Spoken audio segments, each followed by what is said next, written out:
Well, that was quite the episode, wasn't it?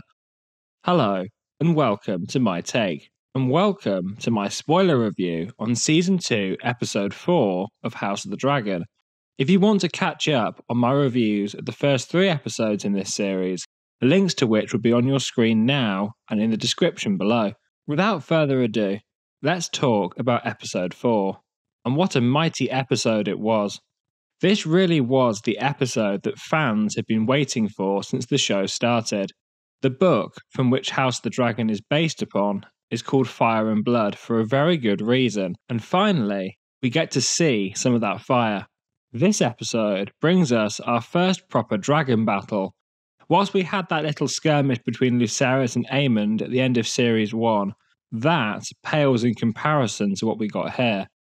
The whole Rook's Rest sequence is absolutely phenomenal, so I think I should begin there. I normally do these reviews in order of what happens in the episode, but given that this was such a massive moment, I'd be doing it a disservice if not to start there. This was a fantastic visual spectacle to witness, and I'm sure you won't be surprised when I explain why it was. Again, we come back to 2 words: practical filmmaking. Now okay, there weren't real dragons obviously, however, much of that fire was very real. We have a set on the backlot, picking up lots of different elements, so we don't have to go for a CG approach because, of course, real fire looks real. This meant the reason the fire looked so incredibly convincing was because it was real fire. Even the soldiers set alight were real stuntmen on fire, with costumes brilliantly designed to make them look like their flesh was burnt. Moreover, the grandeur of this battle is emphasised by the sheer number of people involved. The crowd was around 500 people in total, so in having such a large number of people involved, it creates the sense of tangible scale that adds to the epicness of this scene. The tents, ballistas, and charred corpses were all made practically too, and this is what sets Game of Thrones, and now House of the Dragon, apart from so many other productions. It's its dedication to practical filmmaking. It really enhances the quality of the show. I don't really know how to describe it, but battles made entirely with CGI often seem to lack something. They lack the texture that practical filmmaking can bring to screen. When you want to do something that's very visually impressive and grand, which is the battle at Rook's Rest in this episode, by using practical effects wherever possible, it really enhances the quality of the scene. Now, don't get me wrong, CGI can be great. In fact, the way it's used here is absolutely superb. It's mainly used on the dragons for obvious reasons, and they used a combination of blue screen technology and volume technology. For anyone who doesn't know, the volume is a filmmaking tool which is basically sound stages surrounded by LED walls that can project backdrops onto the soundstage, thereby allowing for accurate lighting reflections in a way that a green screen can't, as well as allowing the crew to tweak the set backdrop in real time.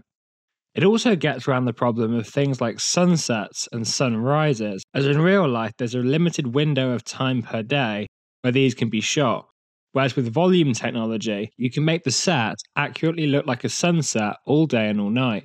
The way they use this technology in conjunction with the blue screens is actually very similar to the way they did it in the rooftop jump and car chase sequences from 2022's The Batman, of which I should have some clips on screen now to show you.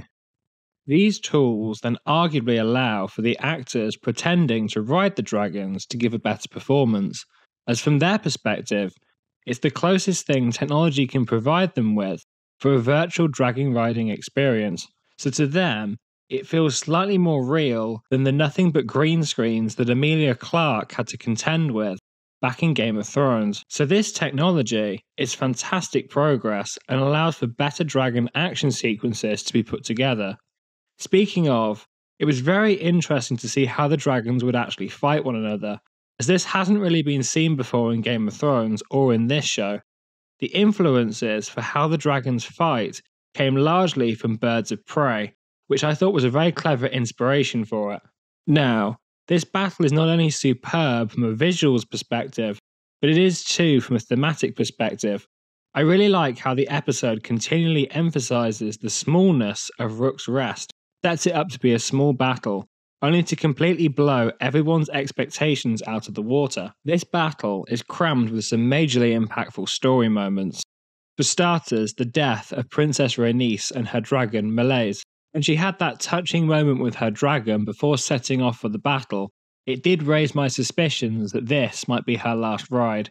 But the episode does a good job of continually shifting which side is winning in the battle, as she dominates King Aegon and his dragon Sunfire when fighting. It's only when faced with Aemond and his dragon Vhagar that she meets her match. I thought her death scene was handled really well, with the moment where her eyes meet Meleys as she dies from her wounds causing her to fall from the sky was really well done. And the final shot of Rhaenys falling is a really beautiful shot. Rhaenys has been a major player in the show, especially for Rhaenyra's side, so I'm interested to see the effect this loss will have on their side. It was a fantastic sequence. However, it is a shame that this is the last we'll see of Eve Best as Rhaenys. She was one of the standout performers in this show from the very start, and I will miss her presence. So in the highly unlikely event that you're watching this, Eve, I'd just like to take a second to say thank you for your excellent work in crafting your performance of Rhaenys. The next major thematic element, and arguably the biggest, is the supposed death of King Aegon II.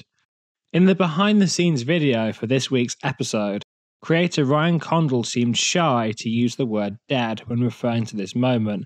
However, it is absolutely clear that Aegon is at the very least out of action and seriously injured, if not already dead. What's more interesting is Aemond. After all, it's his fault that this happened. He called Dracarys when flying towards Aegon and Rhaenys.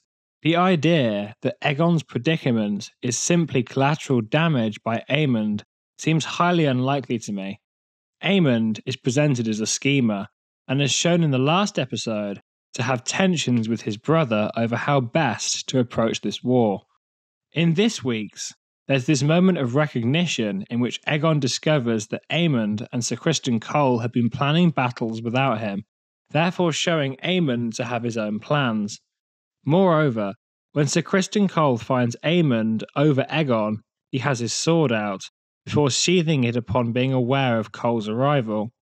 This then begs the question as to whether Aemond was planning on finishing off Aegon if he isn't dead already, which if so confirms that this whole event was by no means an accident. I'm curious to see where this plotline goes next. I despise Aemond far more than I do Aegon, so if he becomes king, it looks like we're in for another Joffrey-type ruler that I can rage at the television over. This episode's events will likely have massive consequences on Sir Criston Cole too.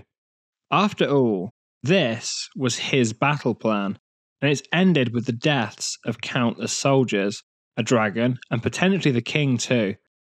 This acts as yet another one of his failures as a member of the Kingsguard, and a major failing as Hand of the King too. Criston is absolutely out of his depth in this battle. When he's knocked unconscious, he's almost waking up to a very different world. Not an ordinary one of battles fought by soldiers, but one in which battles are fought by dragons, with the ordinary soldier being powerless against such forces. The moment where he rests his hand on the charged soldier is a perfect metaphor for this. As the soldier crumbles, so too does Cole's whole perception of warfare.